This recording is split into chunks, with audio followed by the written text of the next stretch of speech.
Please welcome Payhawk SVP Global Sales, Paul Albert.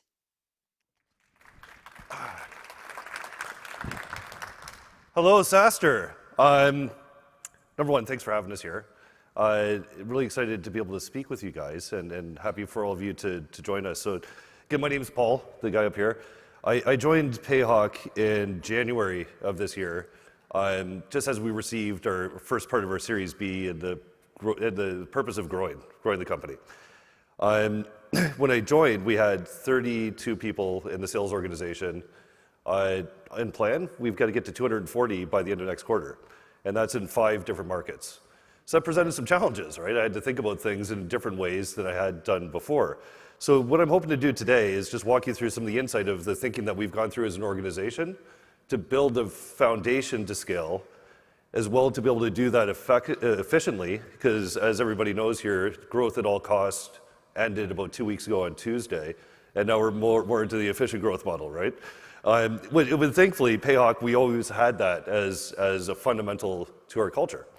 I'm going to break into a part where I'm going to ask you guys to do some work, because I'm interested to see what people do. So I'm going to ask people to be able to move closer together in some cases, just give you a heads up. And other than that, let's just try to have some fun. So ultimately, from an agenda perspective, I want to talk through, number one, you can't do this alone, right? You're going to have to build partnerships. So Payhawk, if you don't know, was founded in Sofia, Bulgaria. We're the first Bulgarian unicorn, which we're super proud about. But we've had offices in London, Berlin, Barcelona as well, and have just opened up offices in Amsterdam and Paris. That creates a unique challenge in itself because there's different legal entities, there's different employment laws, there's different. So it's not just one market, which would be hard enough, but when you do it in local markets, it's difficult. Then we had to focus on the hiring process. So how do we partner? Then how do we actually hire people? What's our purpose? How do we do that? Then, as everybody knows, it's been a really competitive market. There's not been one job offer we've done, and we've more than tripled the sales organization from 30 so far to right now, that we didn't have a competing offer in place. Everybody has had a competing offer. So we had to really compete to win. And then ultimately, the next one is there's no point in hiring a whole bunch of folks if you're not setting them up for success, right? So we want to think about that a little bit. So starting off with, from a partnership perspective, the first thing we had to do is really understand our culture, right? If you don't know your culture, you're not going to find good partners. It's just as simple as that. If you don't know what you value, how are your partners going to know what they're going to look for and value? And more importantly, what do those partners have? Because when you think of a partnership from my perspective is having difficult conversations often, right? Making sure that they're not a vendor-client relationship with your recruitment agencies where you're just paying them cash to put bums in the seat, that you're actually getting people that genuinely want to help you find the right people that have the right approach for your organization. And at Payhawk, we're really lucky because by our definition, our culture is defined as a professional sports team.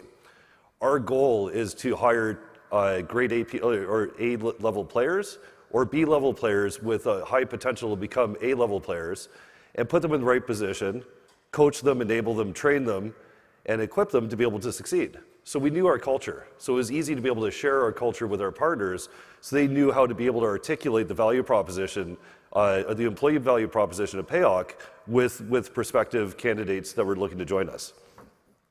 But also we had to interview a ton of agencies, right? In each of these markets, we went through a network and interviewed a ton of agencies to find the people that most aligned to our cultures, to our core values. Then we started really trying to figure out prioritization. So when you look across that 240 people, that's comprised of business development representatives, junior AEs, account executives, mid-market, enterprise account executives, customer success, customer support. There's a lot of roles. So you've got to figure out where you can get the biggest bang for your buck as quickly as possible that aligns to your revenue plans for the year and supports your existing customer base to make sure that you're maintaining high net revenue retention, right? So looking through that is definitely something I think that I'd never done before in a scale like this, of having to think through all these markets and prioritizing on a market level of what you want to be able to accomplish based off the individual market nuances. Sorry, is there a question there? Yeah, recruitment agencies. So I mean, Payhawk was 70 people when I joined in January. We had 2 people in our people's team. There's no way 2 people could hire that many people, right? Plus you wanted, like doing this at scale and doing it at speed, finding people that had networks. So those agencies are recruitment agencies, to be more specific. Thank you.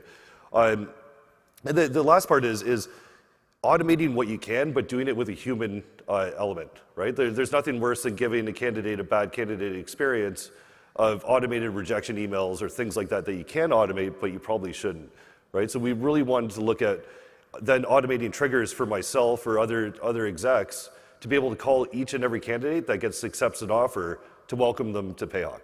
So that's what I call human automation. So we get triggered if we're not involved in the interview process to make sure that we're then speaking to those candidates and helping them cross that boundary from their current position to the Payhawk organization.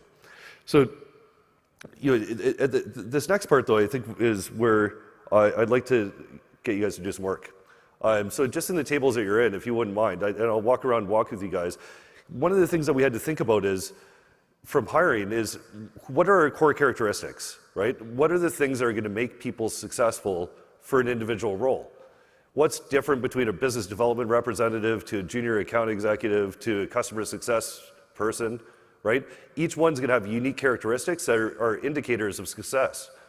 So we had to sit there and figure out what are those core characteristics, right? And so I'm going to talk to you about how we did that, but what I thought would be interesting for this group is on each of your tables, if you just bunch in together, and from a business development rep, everybody familiar with a BDR, what a BDR does?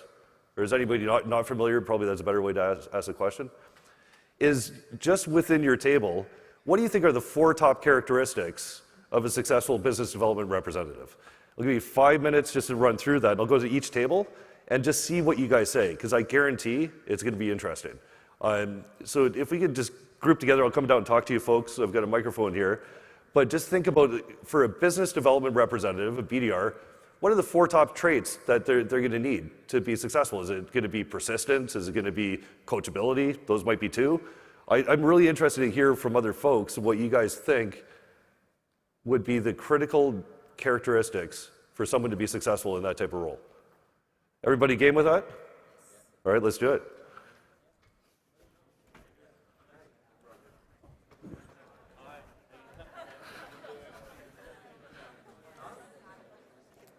Myself, Mike?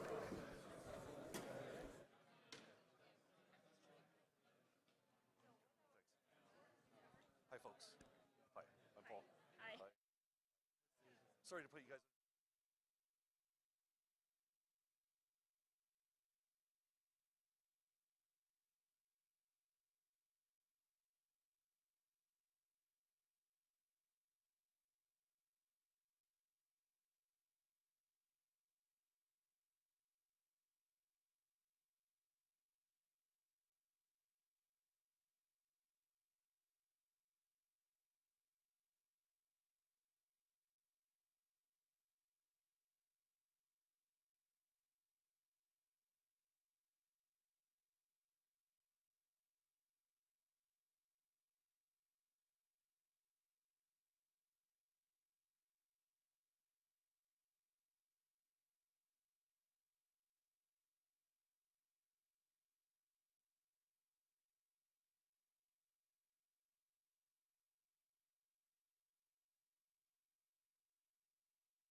Okay, all right. So we're about 15 minutes in, and it looks like there's a lot of conversation happening. I've talked to a few tables here.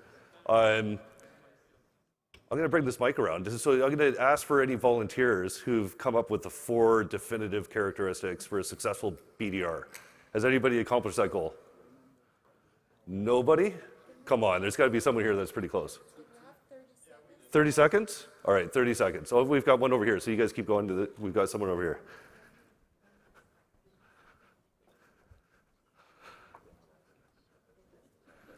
All right. Hi. Here you go. Right, okay, so this applies to us, so it might be different for other people. Sure. But we went for determination, we went for empathy, we went for resourcefulness, and we went for curiosity. Solid, really solid. Awesome. And anybody else? Who's next? Well, we're not there yet, man. You gotta have some patience. Yeah. Anybody else? I think just 1 or 2 more tables would be really interesting to hear from. So here we go. So building on the former speaker, I would say processor power is one, Yeah. and coachability, as well as business acumen or interest in business in general. Yeah, I totally agree with those as well. And there's one other group over here.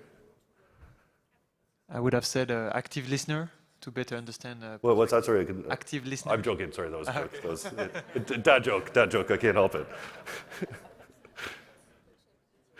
All right, and there's one more over here, I think. Yeah, you ready? All right. Easy now. Hello. So we come up with grit, coachability, resilience, and competitiveness. Fantastic. Really good. And what I like is that there is some common themes, but there's a lot of variation, right? There's a lot of variation in between the teams. And as our team, like my head of sales, my CEO, myself, and our head of success, started thinking about this, we're like, how do we figure this out? What makes it unique for us? What are the characteristics that are going to prove successful for us? So what we did is we listed out 20 characteristics. 3 of us then graded all our BDRs based off the scores of those characteristics, did some light regression analysis, and tied that to success, quota attainment. So we then coordinated a little bit more based off data to be able to give us a steer of what's important for Payhawk. Because what's important for us is not going to be important for you all the time, right? What makes us successful isn't necessarily what's going to make you successful. That's one of the things I learned in my second leadership job is what worked at company A didn't exactly work at company B. Right? You had to mold it towards that organization because each organization is itself, and that's why understanding your core values is super important. Then we spent a whole bunch of time figuring out the interview path. How do we interview? How do we question this? Right? How do we figure out? How do we uncover these traits? How do you uncover coachability? Mark Robert's book, The Sales Acceleration Formula, highly recommend. That's where I learned about the regression analytics. Taught, for example, with coachability, that you take somebody through a role play, give them critical feedback, ask them to do it again, and see how they incorporate it. Really good.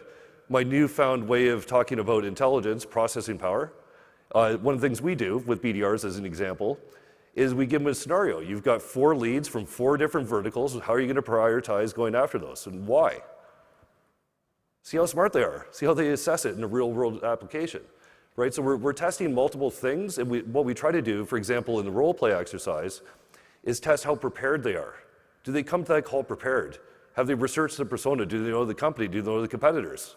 Right, we're testing multiple things in one small instance to be able to shorten the interview process, cover those key characteristics, and then every 6 months, we go back and we do that regression analytics again, where we're going to do it in another 3 months, and stress test it to see if things have changed.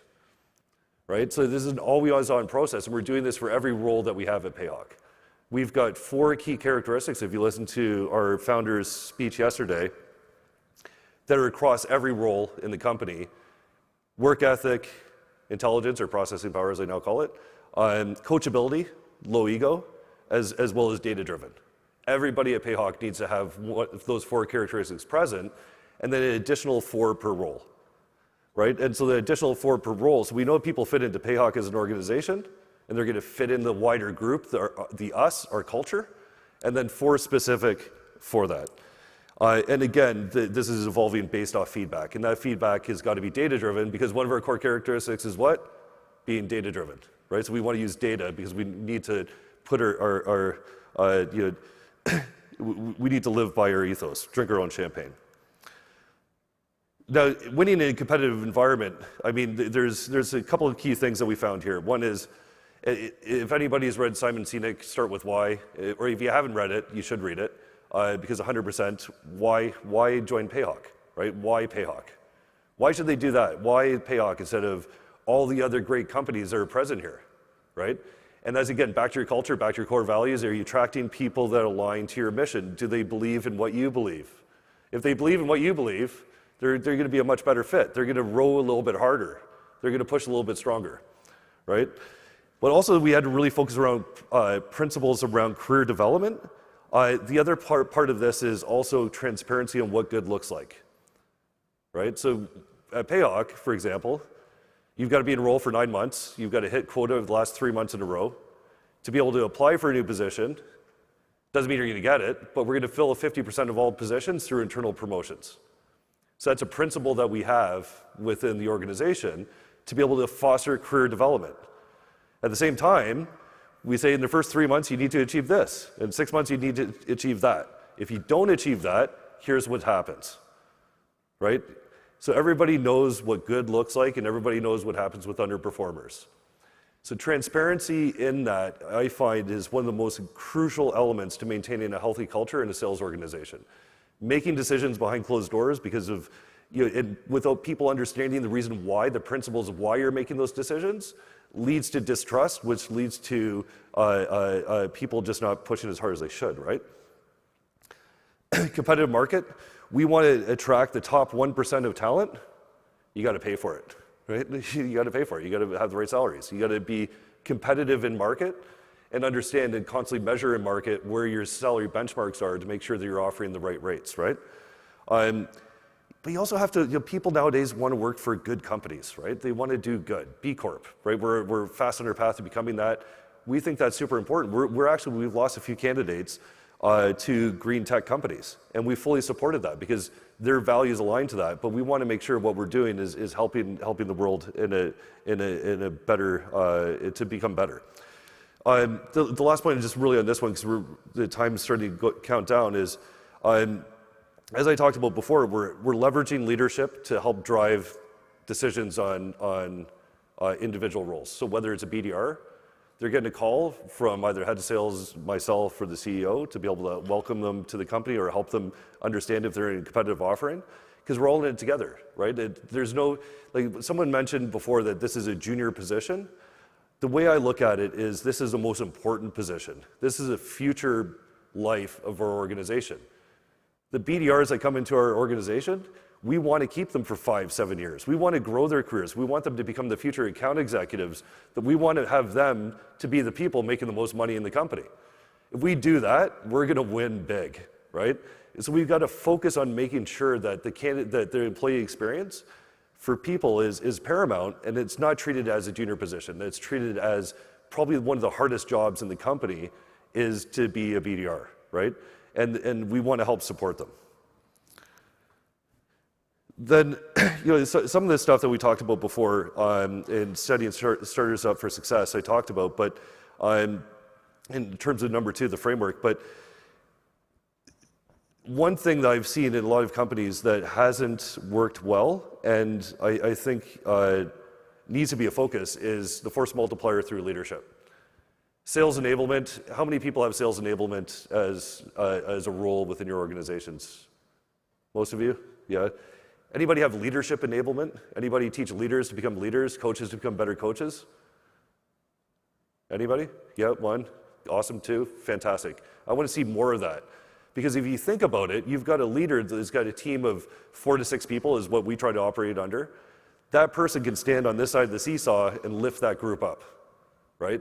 So if you've got the right operating cadence, where you're having the right learning huddles, the right enablement sessions with your team, with your leader being an effective coach, you're going to get a high further output. So it's a bad English. The output's going to be much better, right?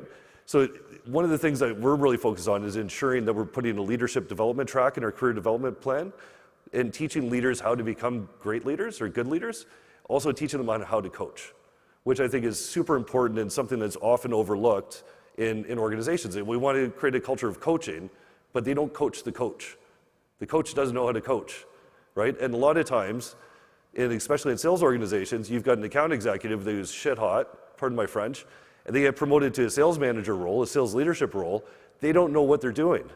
They think that they need to do what they were doing, and they're not doing co-selling, right? They're not doing coaching sessions.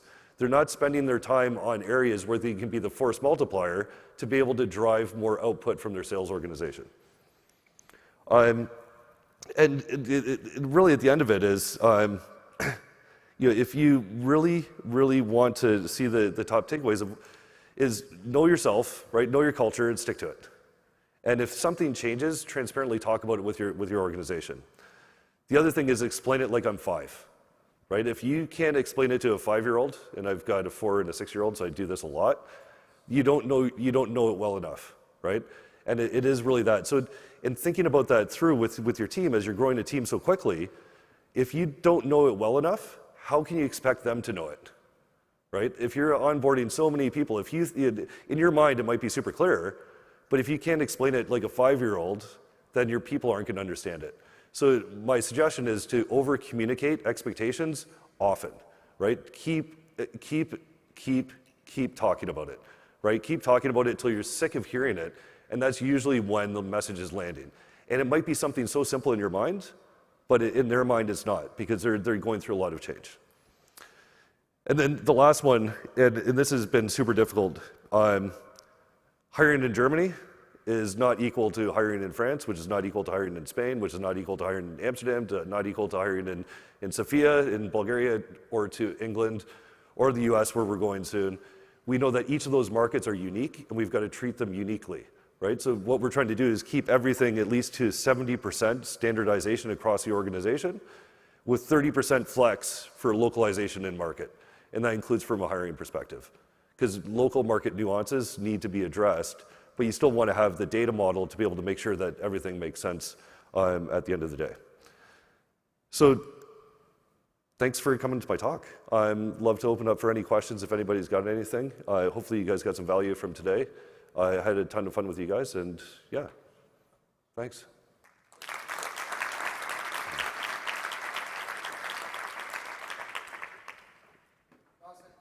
Yeah, absolutely. Is there a risk that you're hiring the same characteristics from everybody that you do an army of robots that come with the exact same idea of mentality?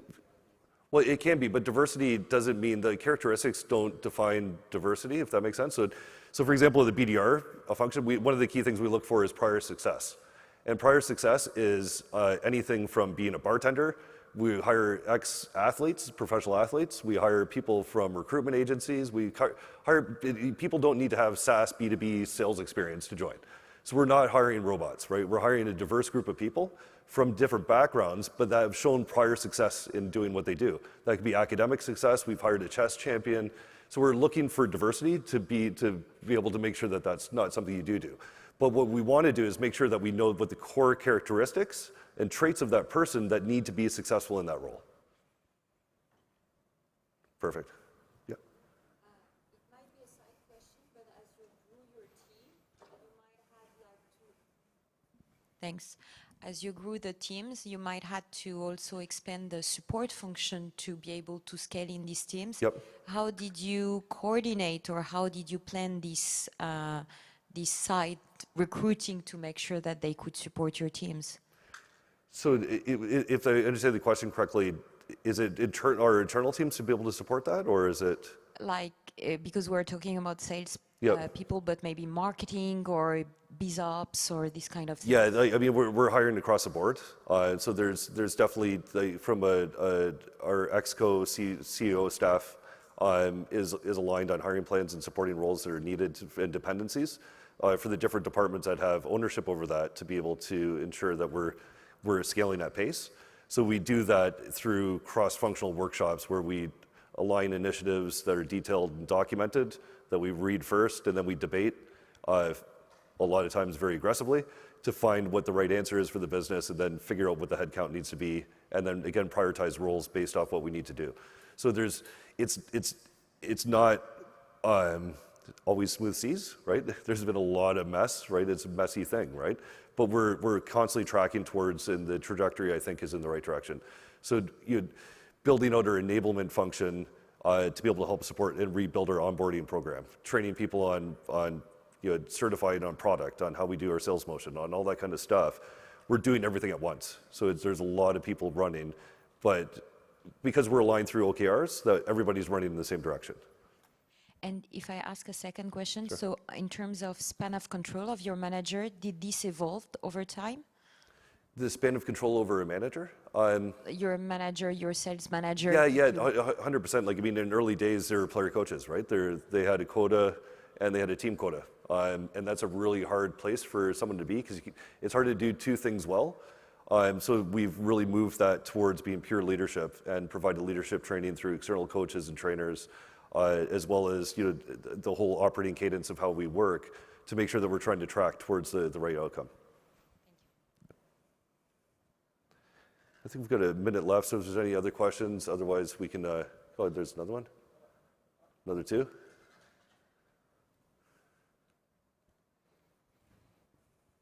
Thank you. I have a question around the BDRs. Yep. On one hand, you want good BDRs to be in the role for a while and produce results. At the same time, you want to probably promote them to the next step if they're really good. How do you balance those two needs? Yeah, good question. So the first thing is we're over-indexing our BDRs heavily, depending on the sales motion. So we've got 3 sales motions, small business, mid-market, enterprise. And so within that, depending on we're organizing through sales pods, which are mini sports teams basically of BDRs, account executives, and customer success. So what that means is there's some efficiency baked into this. So if based off our headcount and quota attainment, we can spin up new pods, which means that we've got new positions that open up. And that's where the people need to be in a role for 9 months, achieve quota for the last 3 to apply for a promotion, of which 50% of new roles we look to hire from within. So there is a combination in that, but there's the expectation's been set that just because you've hit quota the last 3 months, there might not be a position open, right? But you've got to be in a role at least 9 months before you can apply to something with the last 3 months showing success, right? So we're trying to really counterbalance this to have the underpinnings of efficient growth based off attainment and not just throw a whole bunch of bodies at the problem, but really systematically trying to attack it.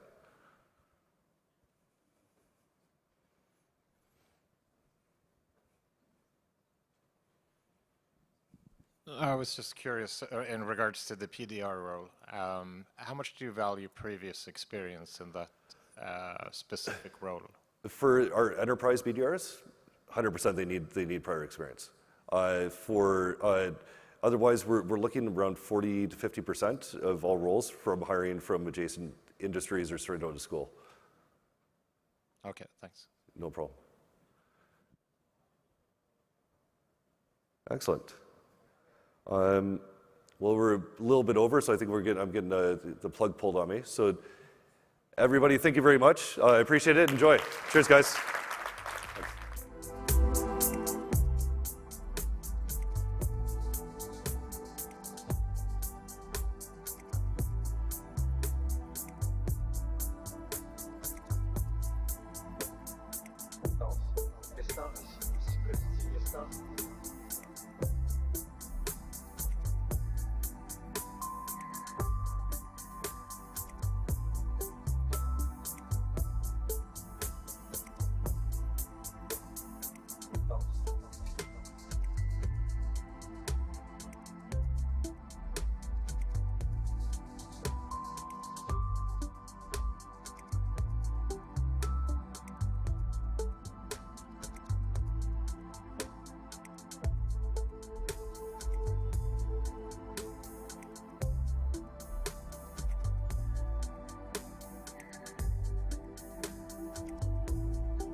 Please welcome FastSpring VP Product, Kurt Smith.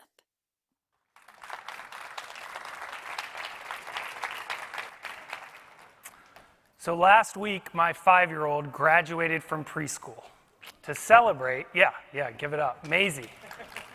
To celebrate, I took her to a toy store. We walked in and I said, you can pick out anything in the store that you want. I think it was both the most exciting moment of her life and the most terrifying. I think this is a pretty decent analogy to pricing.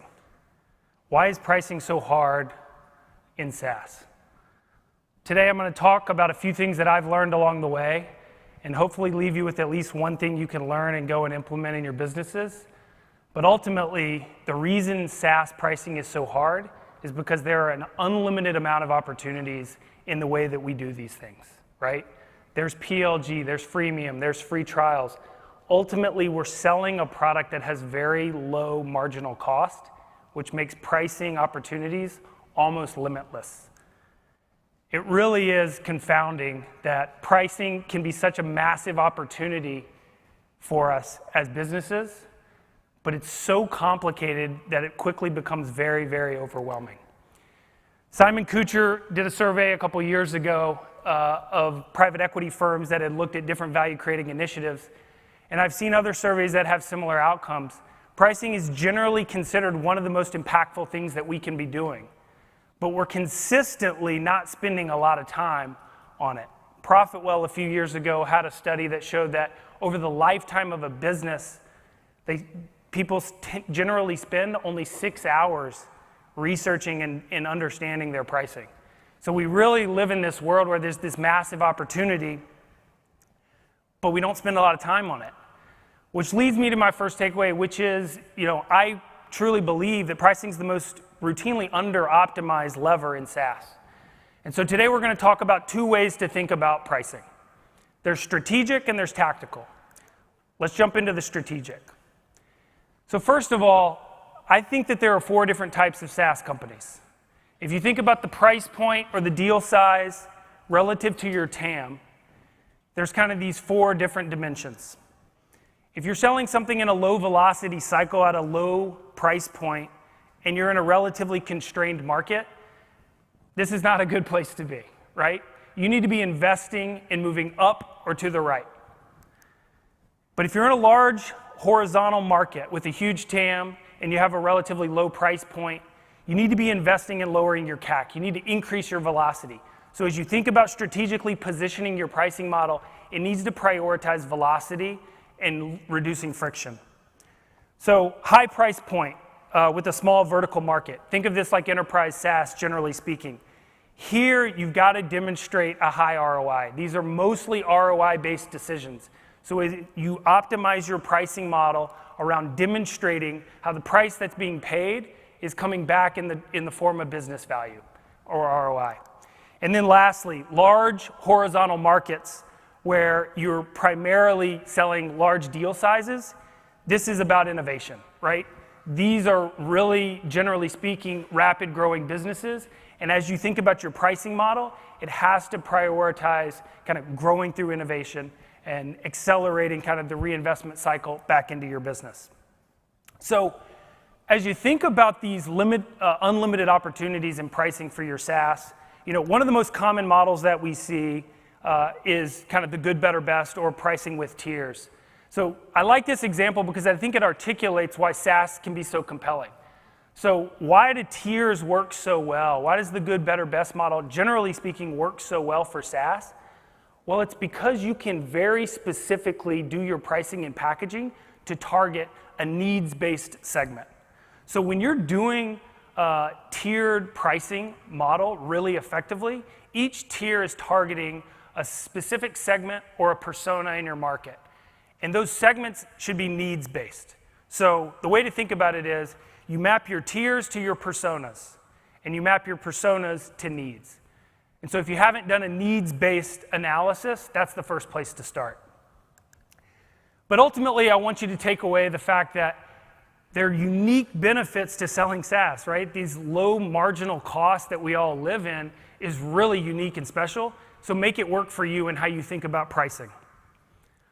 So what about things that don't fit into tiers, right? Or add-ons?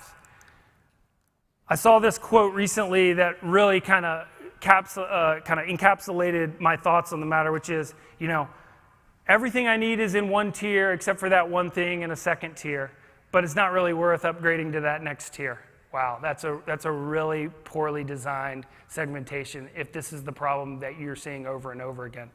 So there's really two rules of thumb when you think about add-ons. The first, in order for you to charge for an add-on, customers have to understand that there is business value in that specific feature.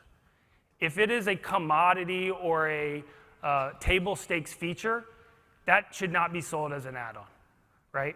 The second is it has to be interesting or compelling to multiple personas. If you design your tiers targeting a specific persona or user segment, and an add-on or a feature can kind of apply in different use cases across those tiers, that's usually a really good indicator that you should charge it as an add-on into your pricing model.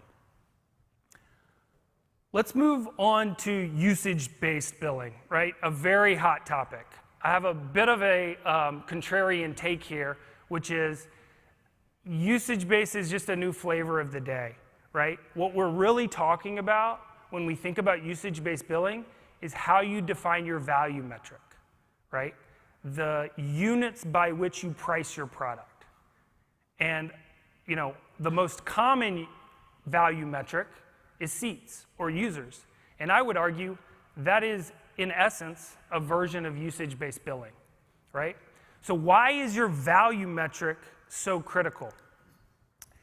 Ultimately, it's what helps your customers or your prospects link value to your price, right? We all know that intuitively. But if we think about value-based pricing, the value metric is absolutely key. It ultimately determines how much you can monetize, right?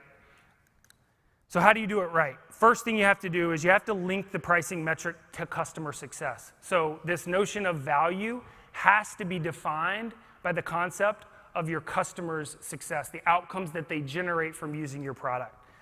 The second is you have to make it simple. So what does that mean, right?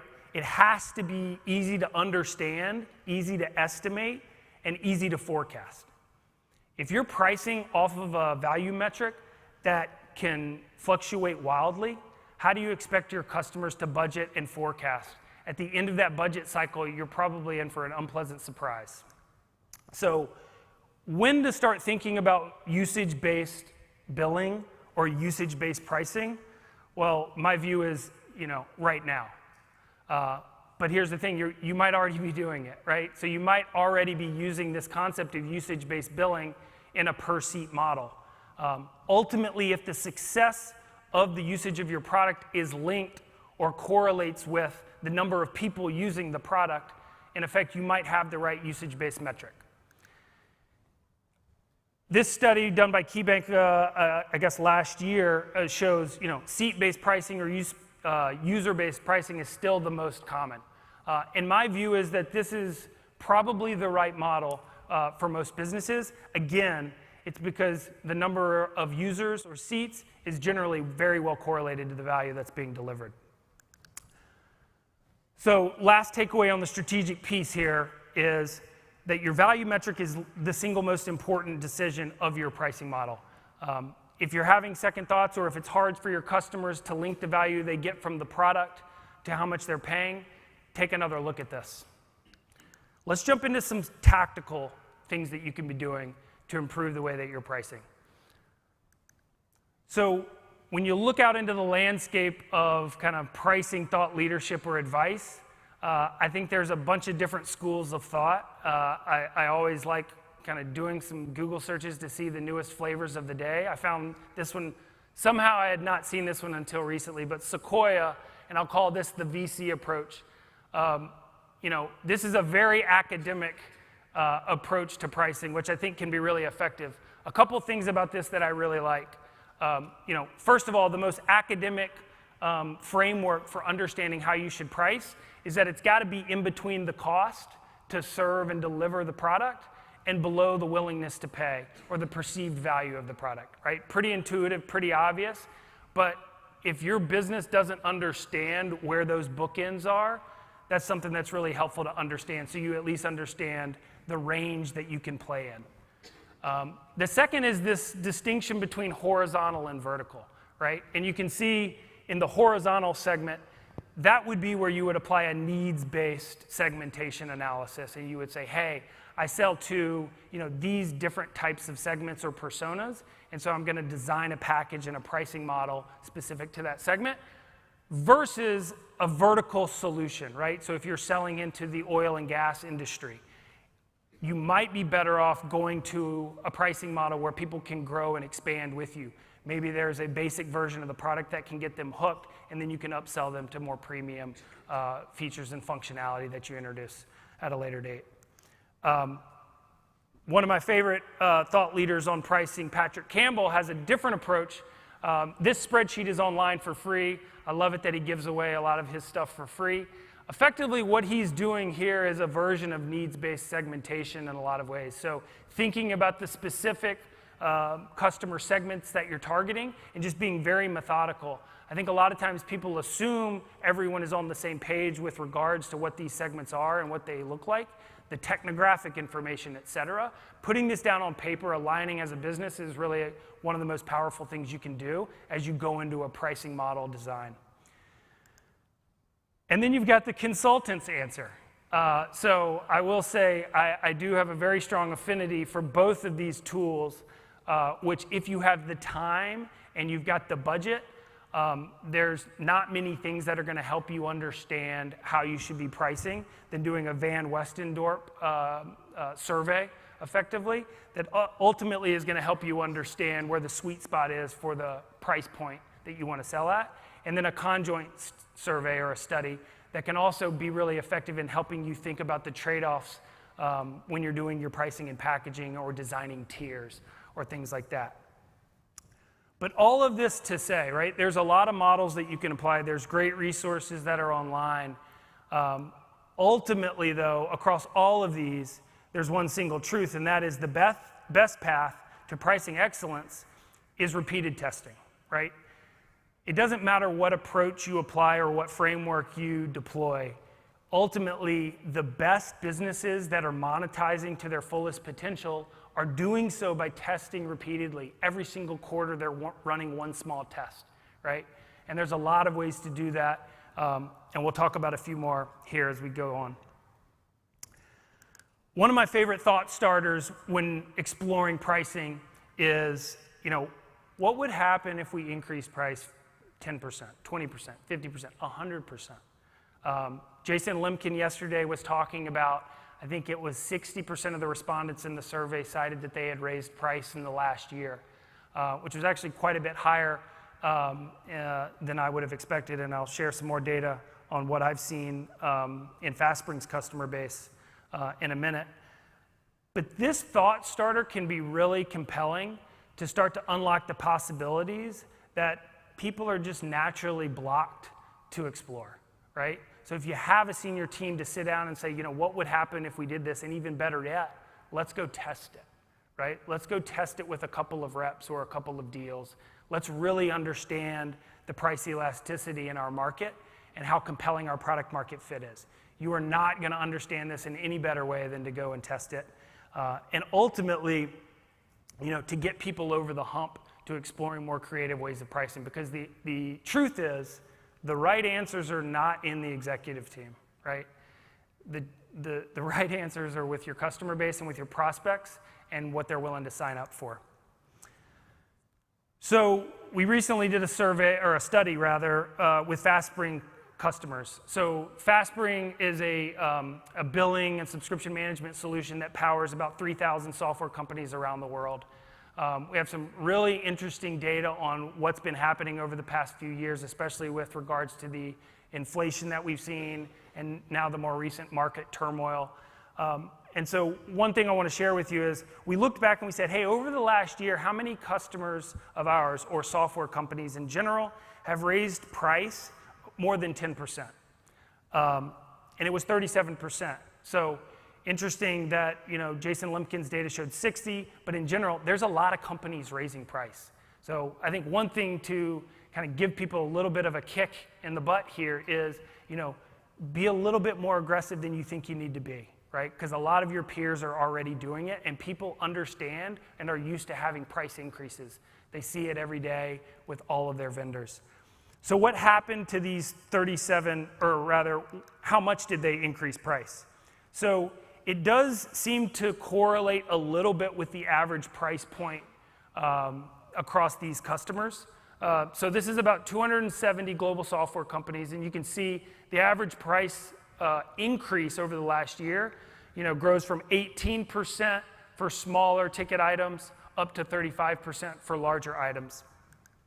The other way that we looked at this is by B2B and B2C products. So similar to the AOV analysis, B2B companies are more likely to have increased price over the last year, but really interesting, the impact was relatively the same, right? So what we looked at is the average year-over-year revenue growth of the customers that increased price.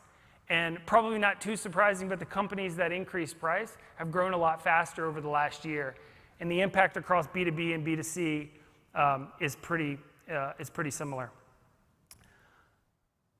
A live case study that I'm tracking, and I encourage all of you to keep an eye on, is Baremetrics. Baremetrics is a subscription analytics tool, a really solid product. Recently rolled out a large pricing increase. So what they did was, and by the way, this is all public, they have a transparent dashboard where they show all of their information, effectively increasing their ARPU, basically doubling their price points across the board. So what we saw on the average revenue per user is basically a doubling. And not surprisingly, but the MRR sort of followed suit, right? So in the near term, it appears to have been highly effective. But we're all asking this question, how is this going to net out in terms of churn? Obviously, or what you would expect was a one-time uptick. And I think it's going to be really interesting to see where this normalizes to understand the total impact that they see.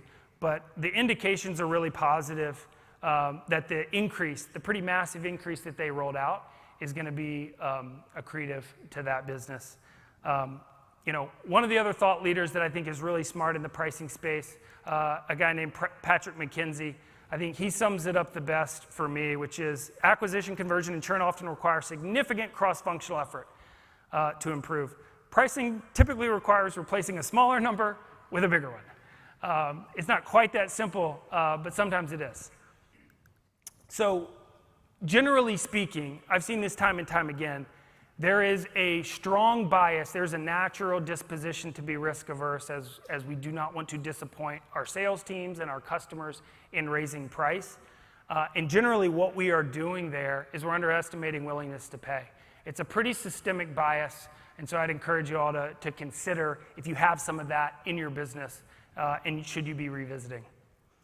So what's going on with inflation, right? How should we be thinking about pricing with regards to inflation?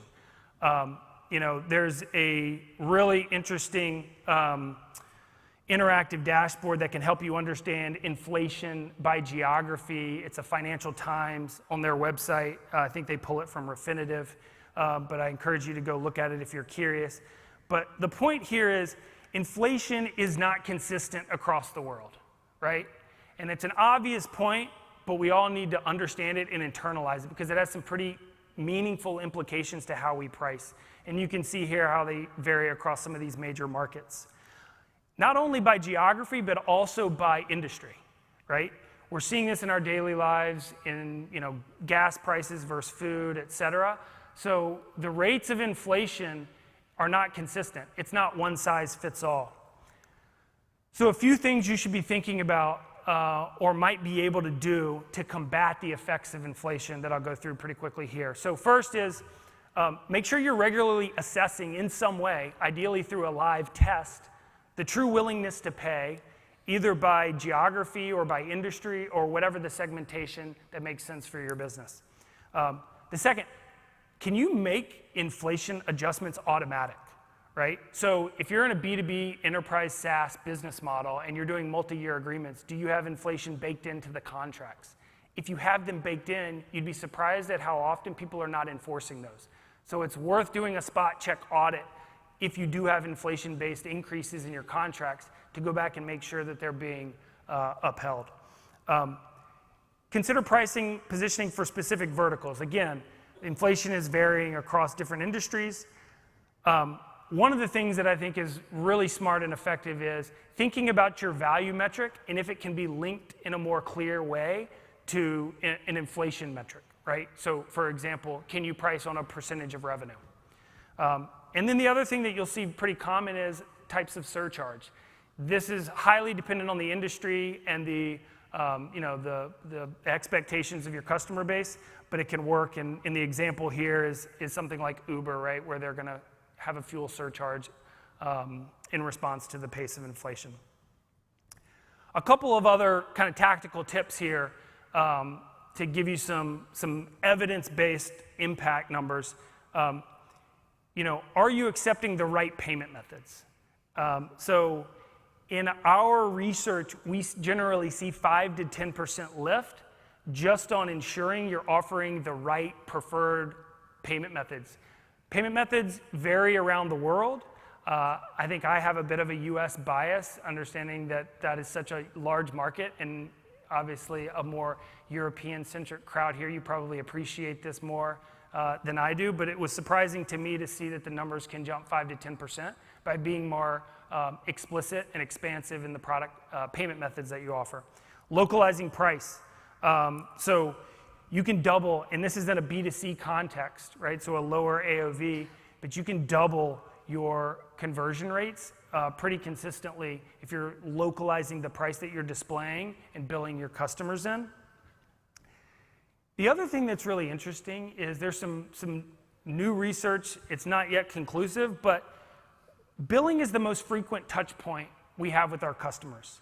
So making sure that you're making that as customer friendly and efficient as possible is starting to indicate or become a driver of NPS.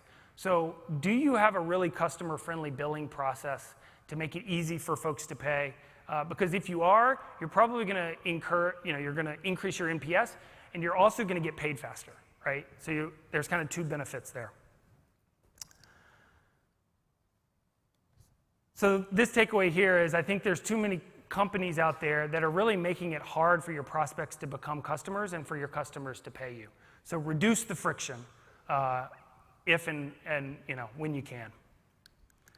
All right, so let's wrap it up with some takeaways. I think if I leave you with anything, try to capture something on this page that you can take away and help improve your business. So the first is, pricing is a lot of things. It's more important than you probably realize. It's more complicated, but it's also more solvable, right? Second, SaaS gives you an infinite degree of freedom in how you do your pricing and packaging. It's really valuable to use this to your advantage. There's some really creative ways. We're seeing this with some really creative and exciting new usage-based billing models that are emerging. Revisit the assumptions, across SaaS.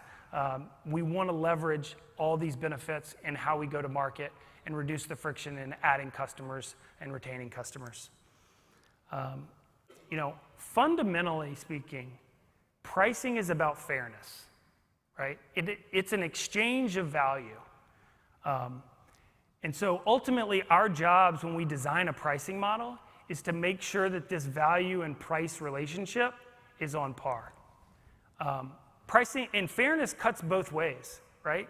If you're giving too much value away in your product and ultimately your customers are getting it for a really cheap bargain, or inflation, right, is hitting you, you're having to increase salary of your employees, et cetera, your costs are increasing, and you're not able to sort of pass that through to your customer base in the form of pricing, ultimately that's not fair on your side as well.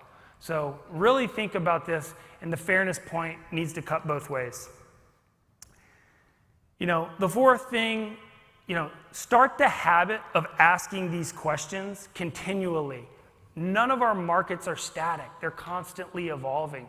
Our pricing models and our pricing and packaging models, they need to consistently evolve. Test one thing at a time, right?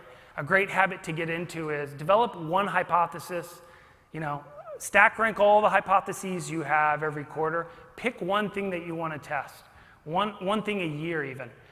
And that'll really help you kind of get into this habit and start your evolution to a better pricing model so you can monetize your business in a more compelling way. And then the last thing is, there is this trend that I believe is starting to really accelerate, which is B2B buyers, right? SaaS buyers are bringing B2C expectations to work. And what I mean by that is, in our personal lives, we're used to, one-click checkout, so to speak, the seamlessness with which we buy online, order dinner, whatever it may be. We're the same people when we show up to work. We don't automatically transform into different people.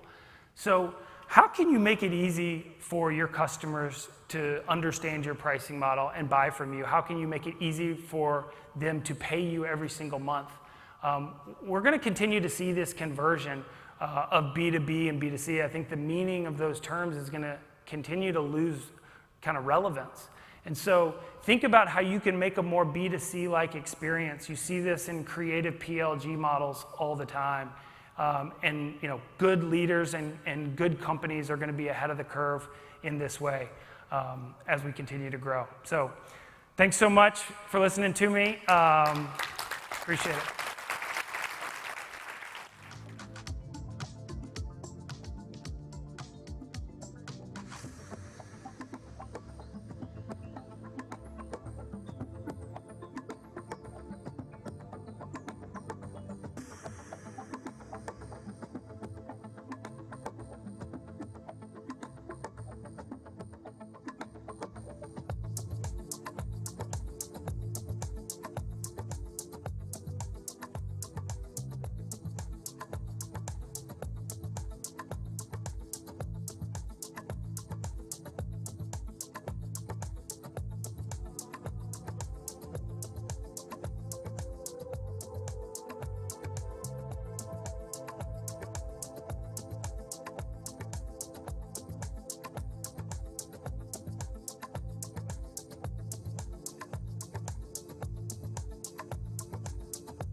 Please welcome Zendesk Director of Engineering and MD, Pierre Alain Bouchard.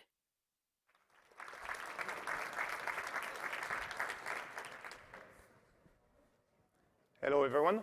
Thank you very much for joining. In today's session, we're going to be talking about the challenges of scaling engineering teams, especially during fast growth periods. So for some background, I've been with Zendesk for about a couple of years looking after mobile and analytics. And today what I'm going to be sharing is some of the milestones that engineering groups are going through. I've called these milestones 20, 40, 80, 160. The numbers doesn't matter really. What matters is that every time you will be doubling the size of the group building the product.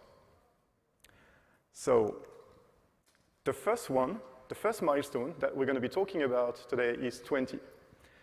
And 20, getting to 20 should have been easy. So this is actually the first thing you have to think about is, what's your experience taking your engineering group from 0 to 20? Do you feel it was easy, or do you think you've been struggling with it? Because building the product shouldn't be hard up to 20 engineers. Actually, building a product could be hard depending on the product you're building. But operating your engineering group, that should be pretty straightforward. And the reason why it should be pretty straightforward is that your team has to be all over the place, focused to deliver best value to sales team, building feature, listening to customer feedback, so supporting customer support, and they should really just be jumping on any initiative, any opportunity they have to improve the product, to improve satisfaction. They should demonstrate a lot of empathy. 20, that's also, 2, 3 teams.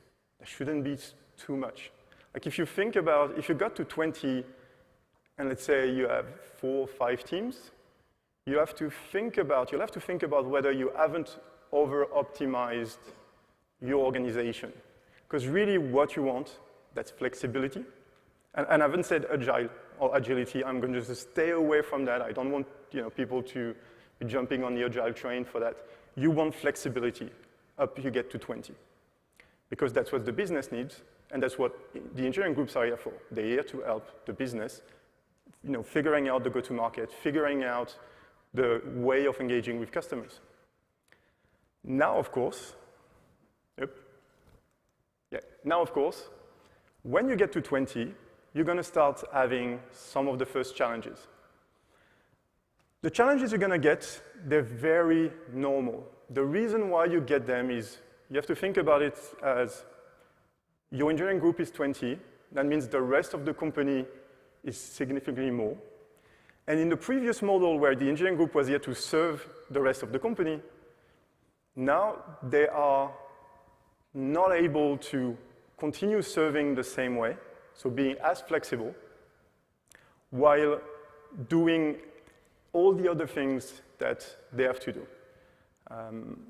So the impact that you have is that you're going to start seeing the team struggling delivering on plan.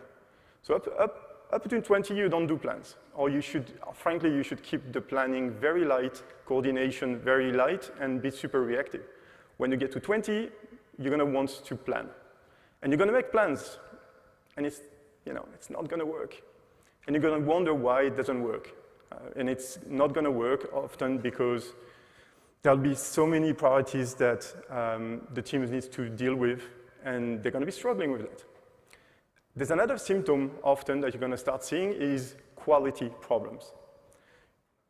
This is going to come because not only are you building with a lot of flexibility a product to customers, you're going to be adding more and more and more features on top of the product. And adding these features at this stage, you're going to try to roll out very quickly, and you're going to start seeing issues. You start seeing issues because at that stage, not everyone knows the product very well. So it's easier to introduce regressions. And with that, the product is going to feel more complex. One additional challenge you have is around hiring talent. And this hasn't to do necessarily with the size of the engineering group, it has to do with the company, the stage the company is in. Your brand is probably not that strong to hire in an extremely competitive market. But the challenge you have is you're trying to get, you've hired 20 people.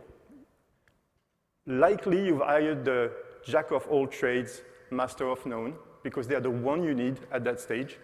But now you need to add masters. You need to add people that actually know the trade, the one that knows how to increase the quality. And the last reason why you're going to start being struggling is that, in the history of building that product up to that moment in time, it's normal. The team will have taken shortcuts. They would have tried to fulfill the needs of the business. And by doing that, sometimes they will have made good choices, sometimes wrong choices. So when you get to that stage, how do you address that? Process often isn't necessarily the solution. The one thing you have to start looking at is, okay, at team, these teams were very flexible, they were reacting to the business, but now they have to move to another stage, which is a stage where they own pieces of the mission. So you have to start organizing, you have to start thinking about the organization in a way that you're starting to build autonomy, ownership into pieces of the product. You could have done it before, by the way.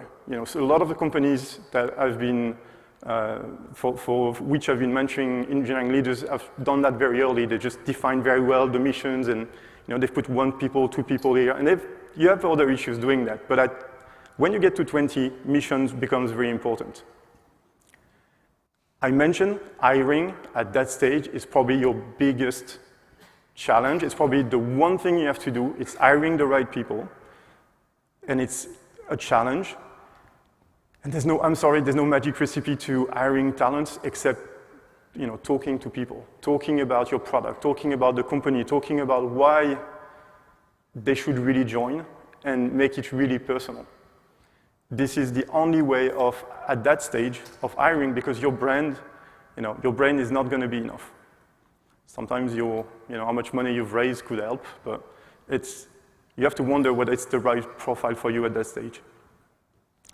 There's another element is that you also have to think about now your group of engineers, or even include product managers and like all missions design product managers in there. You have to think about them as an entity. Before, you could actually afford to have 3 people just going around and then creating code.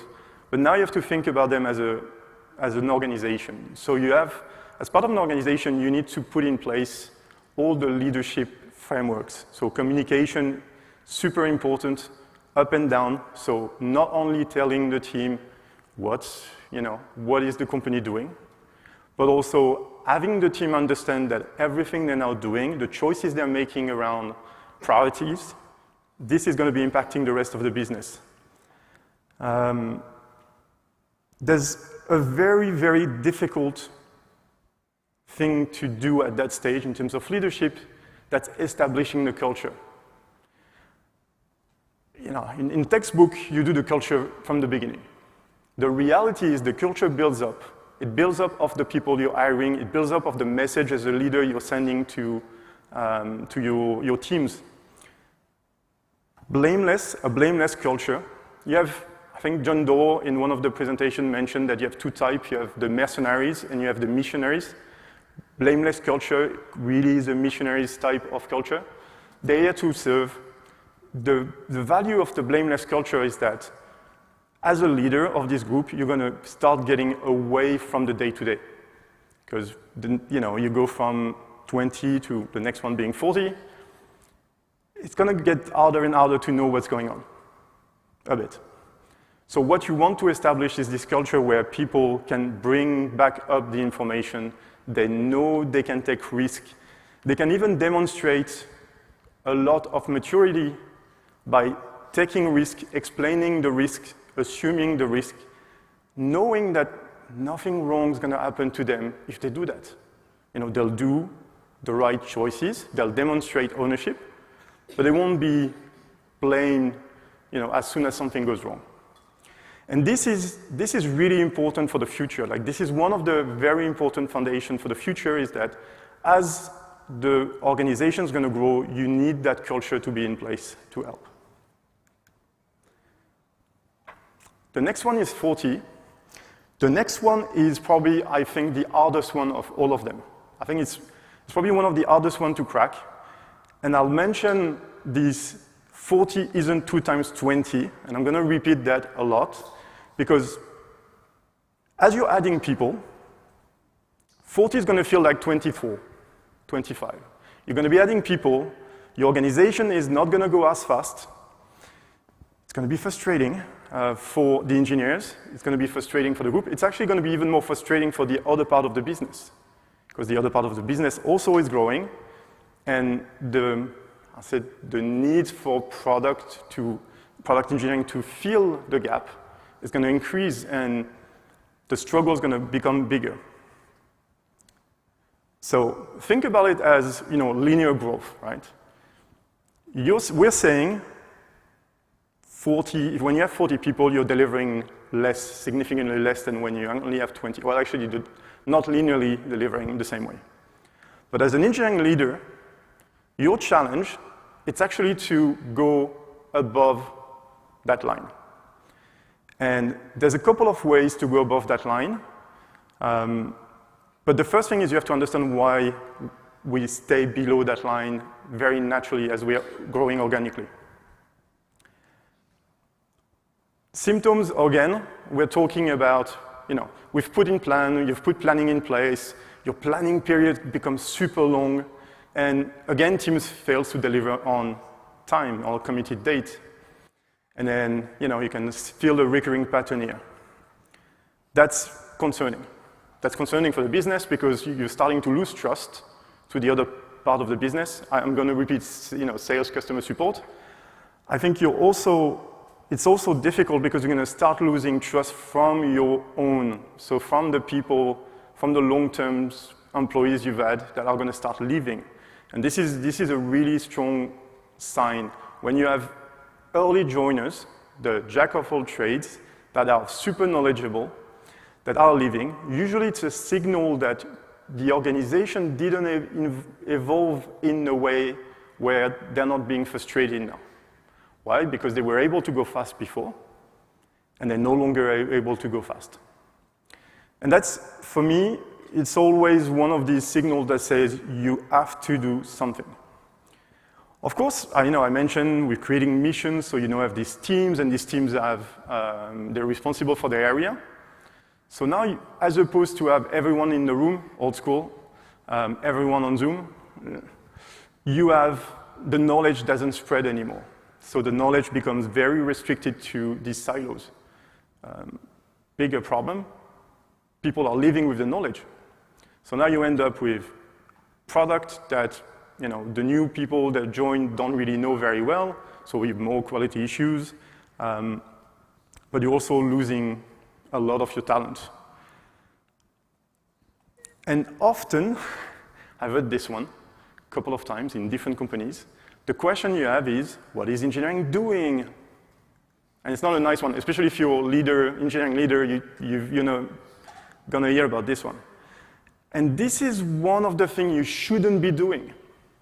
You shouldn't go on Google, and you shouldn't type for engineering organization, because you're gonna end up on the Spotify model. And this looks amazing. The video is, the videos walking you through how Spotify have organized their team and how everything works great. And truly, the model is impressive. The model feeds your engineering mind. The problem is this model only works for Spotify later in a different setup. And this is probably the most common cases for failures I've seen in organizations, is where trying to solve a problem, organizations are being put in place are more complex, and they're actually not solving, they're actually just doing worse. So instead of 24, you get to like 16 or even less than that. So instead, you're going to do something strange, is you're actually going to be thinking about people management.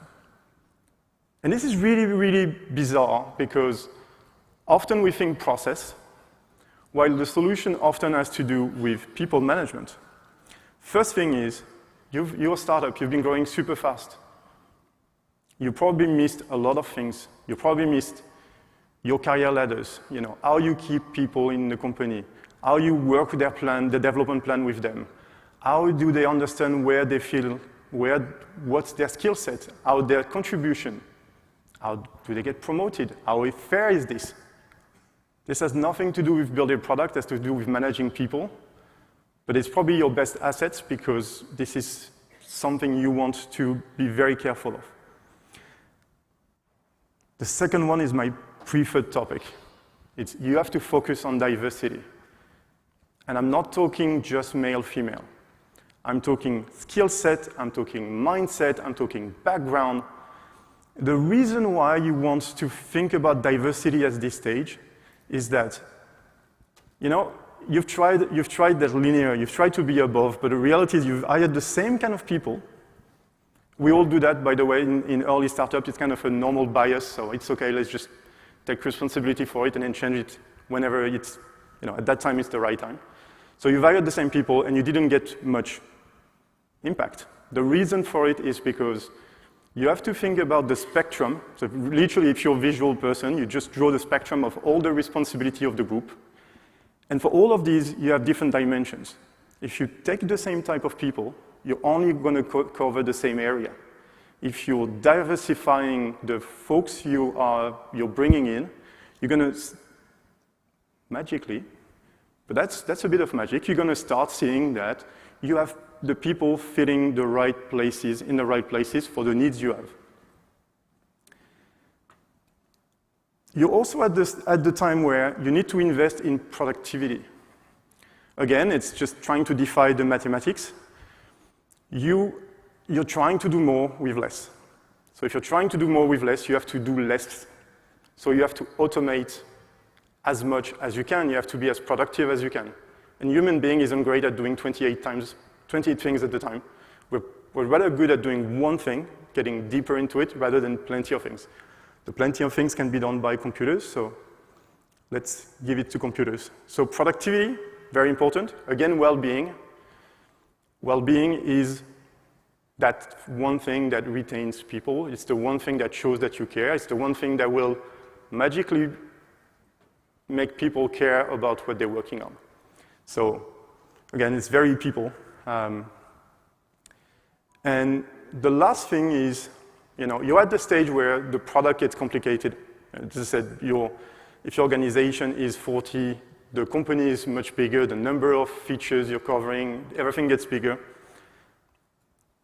Try to reduce dependencies, because dependencies are frustrations. Frustrations makes people leave as much as you can. Again, there's no silver bullet. Sometimes organization helps you reducing.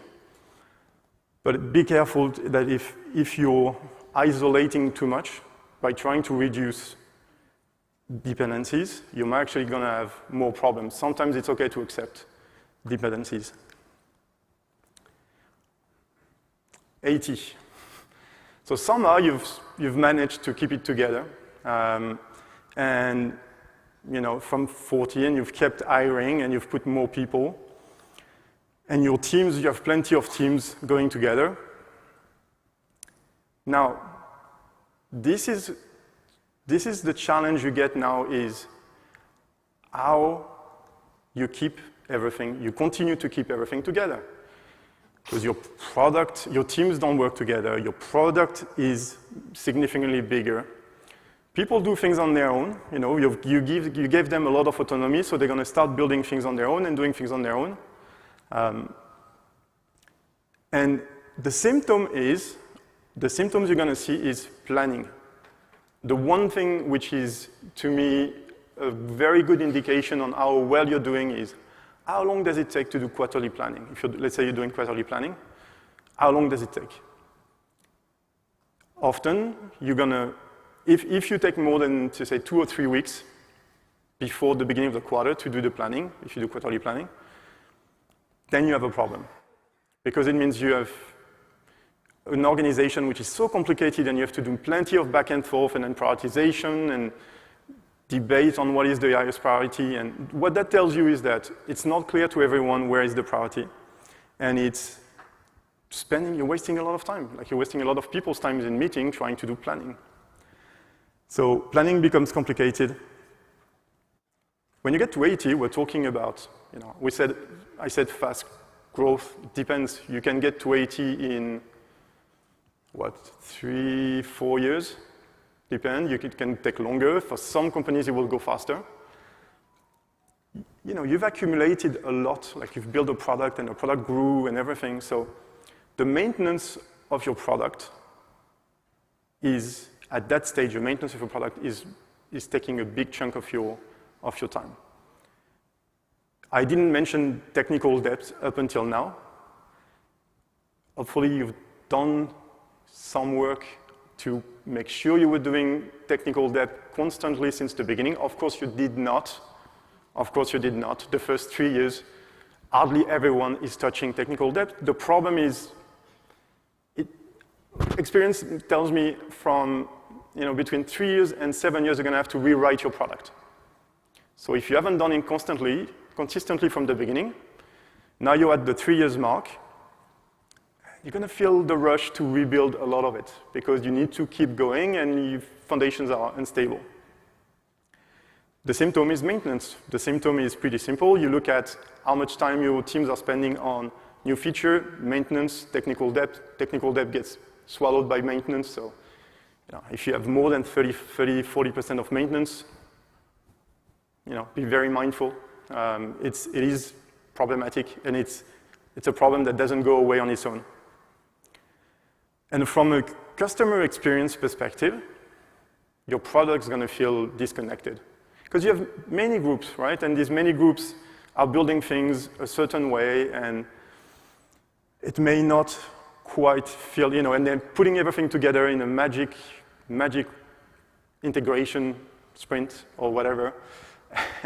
And the product anyone just using the product is going to feel like this. You can see how it was made, and this is not a good experience. And at that stage, if you've managed to go up to 80 and not having a direction of product, your mindset, then frankly, you've managed to do pretty well to survive through all of that. Leadership is important. At that stage, leadership is critical. You have to hire the right leaders. You have to hire. And when I say leaders, by the way, I'm talking technical leaders, I'm talking managers, I'm talking directors. It doesn't matter the level, it's the mindset for the leaders that matters. But if you're VP, Director of Engineering, your obsession has to be around communication, strategic alignment, right? You're no longer into any of these verticals inside your teams or the pieces of the product. So you have to keep everyone together. This is why you're building accountable leadership group. The typical one will be you take a director of engineering, director of product, director of design. I just use the title for simplicity. They're responsible for an area of the product. They work together. They define the success. They talk to their leaders about success. They align on what are the KPIs or the OKRs or whatever framework you want to use of the success. And leadership let them run their business. 80 people, it starts to be a big thing, but it's easier to operate at 30, 40 or smaller groups under a local leadership rather than re-centralized leadership. But as a leader, you also have to think that inside each of these groups, there's efficiency pieces that you're going to need to go after. So not only do you kind of make your teams, make your groups accountable and responsible and free in many ways to operate the business, but also you have to provide them with the tooling that they need so that the effort is simple. Everything is a bit simple. And this is, we're going to start talking about simple because the business gets super complicated. Like your growing again. You know, at that stage, it's pretty simple. You're adding one more product, or you're just subdividing and you're adding a new entity that is looking after a piece of the business, and you put the leadership that goes with it with the right mindset, and you can copy over the model from others, and that kind of works. But now you're doubling your headcount again, and you get to 160. And then when you look at it as a leader, this is exactly what it looks like, that kind of train tracks. The magic with this is it works very well. But if you look at it, it's super complicated. But I said 160, but this kind of organization where your engineering group is no longer just about building product. It's about serving, as I said, the sales before, customer service, professional service. You know, the company has grew significantly. If you're, I'd say, 160 in engineering, you're probably 600 in the company.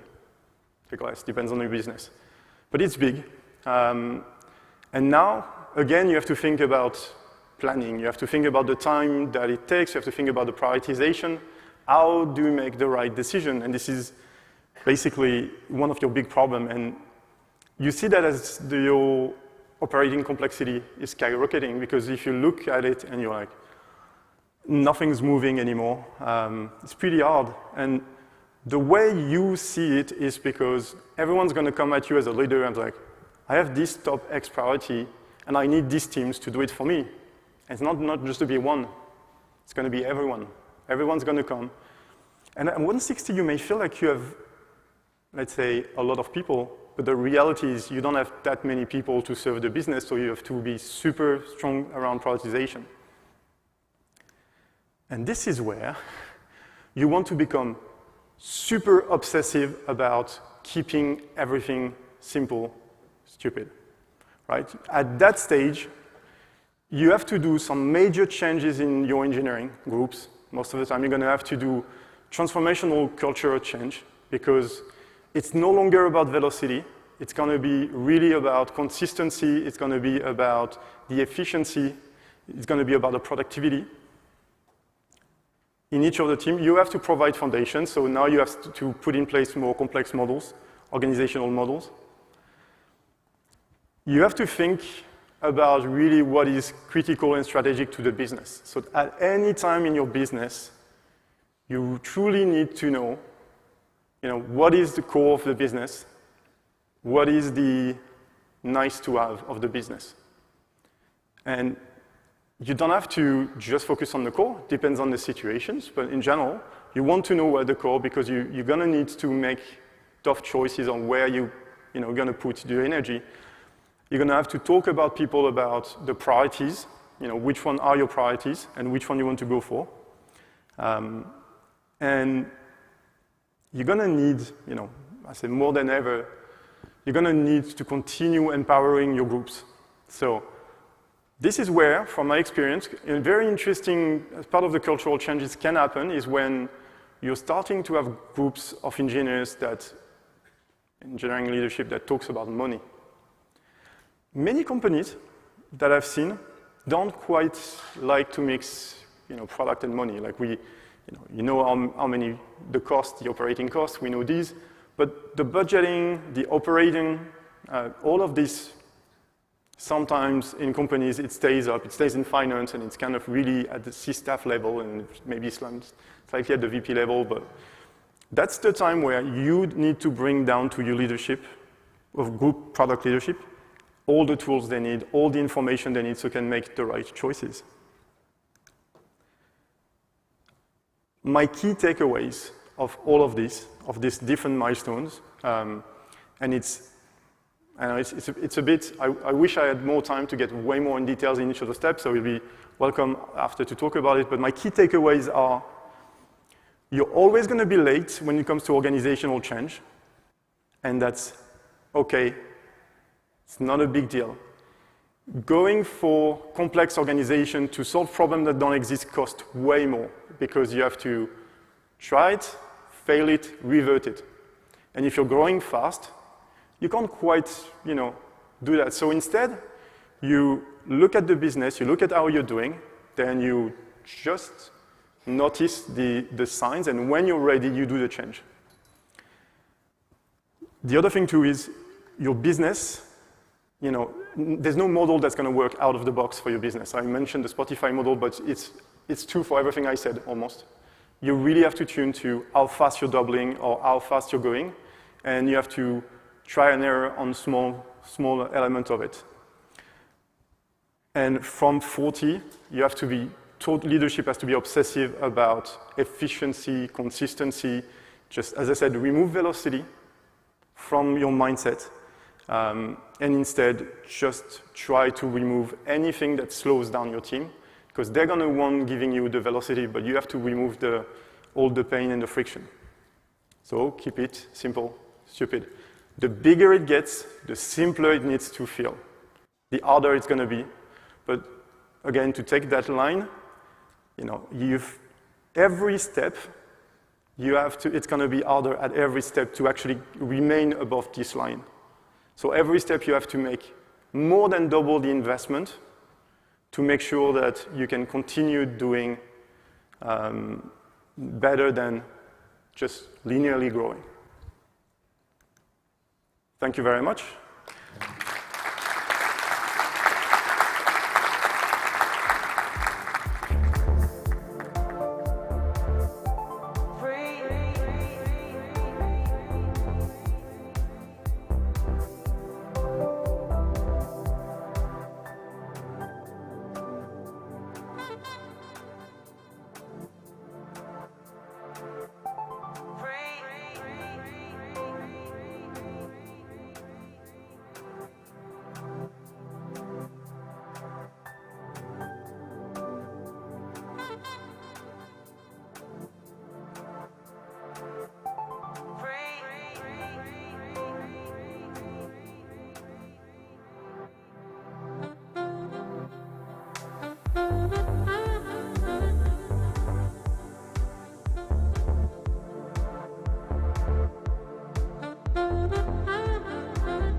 Everybody's free.